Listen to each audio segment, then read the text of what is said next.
What's up, everybody? Welcome back to the channel. If you're a returning subscriber, that is. If you're new here, finding me somehow throughout the multiverse or YouTube algorithm verse. Hey, my name's Zach. I'm a filmmaker who started making YouTube videos because it's cool. And I like sharing my thoughts publicly and doing other fun stuff, reviews, trailer reactions, discussions, rankings, even a podcast. Just started a podcast.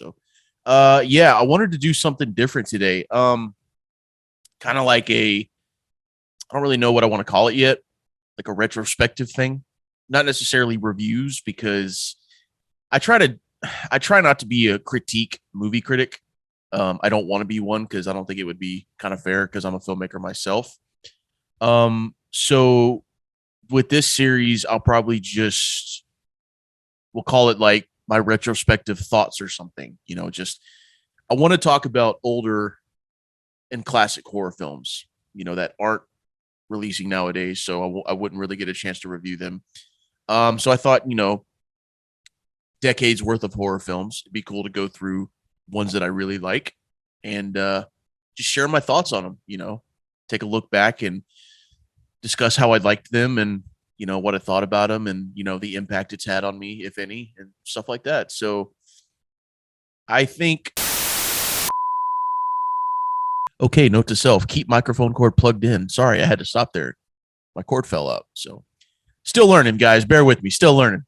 Amateur hour here, I swear. So given my love for Scream, the franchise, I thought what better way to start than with the original 1996 film. So that's what we're going to be talking about today. And keep in mind, these are just going to be quick retrospective thoughts. This ain't going to be like a 45-minute video, probably 5 to 8 to 10 minutes, just quick little thoughts because people always ask me, "Hey man, have you ever seen this movie? How'd you like it? You ever seen this movie?" So I thought, why not go through all the horror films out there and eventually other action movies, whatever, and just share my retrospective thoughts. That's what we'll call it, retrospective thoughts. I think that's fair. So let's talk about Scream 1996, the original. Obviously, if you've watched some of the other videos on my channel talking about Scream franchise, I've talked a lot about this movie already. So what can I say about it that I really haven't said yet? It's just it revitalized the horror genre because it was really it was in bad shape in the 90s. And I got to give credit to Wes Craven and Kevin Williamson, man, because if you watch the documentary out there, I think it's called Still Screaming. It's either Still Screaming or The Inside Story, one of those two documentaries, if not both of them. There's some really good insight on how Kevin Williamson, he was a fledgling writer basically, and he shopped this script around for quite a bit actually. And Wes Craven turned it down, from what I remember initially, and he eventually got brought back to it, and the rest is history. But yeah, man, it's really insightful documentary. If you go watch them, I think they're both on the Blu-ray that I have, the Scream 3 disc set or something like that. But I think they're on YouTube as well. So just search for them. I'll tell you what, if I find them, I'll put them in the description. If they're on YouTube, I'll put them in the description. But yeah, man. I mean, this movie's had it all, dude. Great characters. Obviously, Sidney Prescott. The writing was fantastic. You hadn't really seen it before. And then it all builds up to the third act, which is one of the greatest finales, in my opinion, in these movies. With the killer reveals of Billy and Stu. Man, I love how Kevin Williamson took the time to give each character their own personality and make them all kind of likable in their own way. I mean, even Billy and Stu have the biggest fans out there. So I think that's a really good credit to Kevin Williamson, man. He destroyed the script. It was fantastic.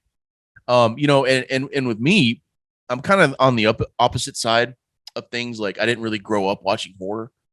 I'll be honest, man. I was kind of a chicken shit kid. I was scared of a lot of shit. My dad and my brother can attest to that because they used to tease me about it back in the day.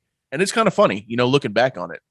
Um, but yeah, I didn't really grow up watching horror. I was kind of afraid of it. Freddy and Jason and Myers and Ghostface. I think when Scream came out, I was about 7 or 8. In 96. Yeah, I was about 7, 8. 8. I think I was 8.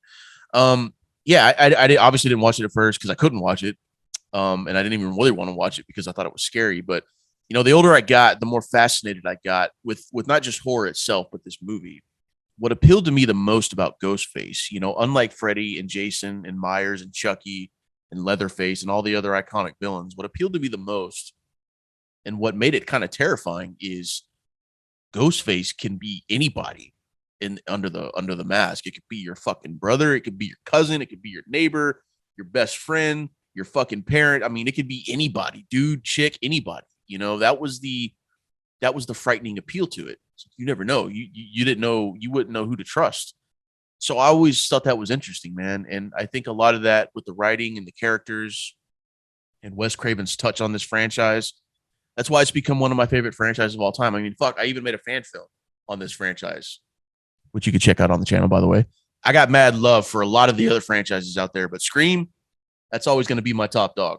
You know, that's the cake for me. But yeah, I mean, I've talked so much about this movie, but I just wanted to kind of compile it into a quick little video to start this series off. I think I'm going to do a lot of franchises eventually. I'm just going to go through all the sequels, you know, dedicate each time to each movie, and you know, I'll start doing the Halloween movies and the Friday movies. I think it'll be fun to kind of get all my thoughts about every horror film out there, you know, and it keeps me flowing. It gives me more ideas to do, and it gives me something to look forward to as on this channel, you know, as we keep coming up with more stuff, basically. So yeah, with all that being said, the movie's fantastic. I always sit down to try to watch it every now and then. You know, with the opening with Drew Barrymore is iconic.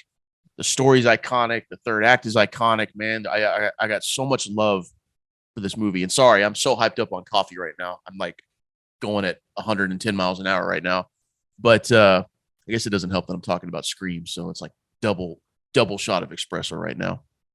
But I hold this movie in high regard, you know, and I always will. And I want to see the franchise keep succeeding, basically. I want to keep seeing sequels as long as they do them good. I don't want to see it fall off like some of the other franchises. But my buddy Michael Tula said it best in the podcast we did. Like, Scream is one of the franchises in horror that it's stayed consistently good.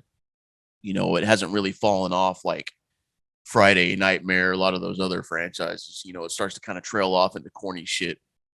Scream has been very consistent. You know, say what you will about the lesser favored sequels like 3 and 4 and 2, but to me, all 5 films are really good in their own way. You know, they all have really good redeeming qualities. So I think that speaks volumes for this franchise and what it's done and the impact that it's had. So yeah, man, I love it. I love this franchise. I can't wait to talk about the sequels. And yeah, this was fun to do. It was fun to get my thoughts out there, my raw thoughts. I didn't script this. I didn't write a bulletin list. It's just me talking off the top of my head. So yeah, with all that being said, check out the channel, like some content, sub to it, you know, come have fun with us, man. We're trying to grow something big here that we can have fun with. So until then, I'll see you later.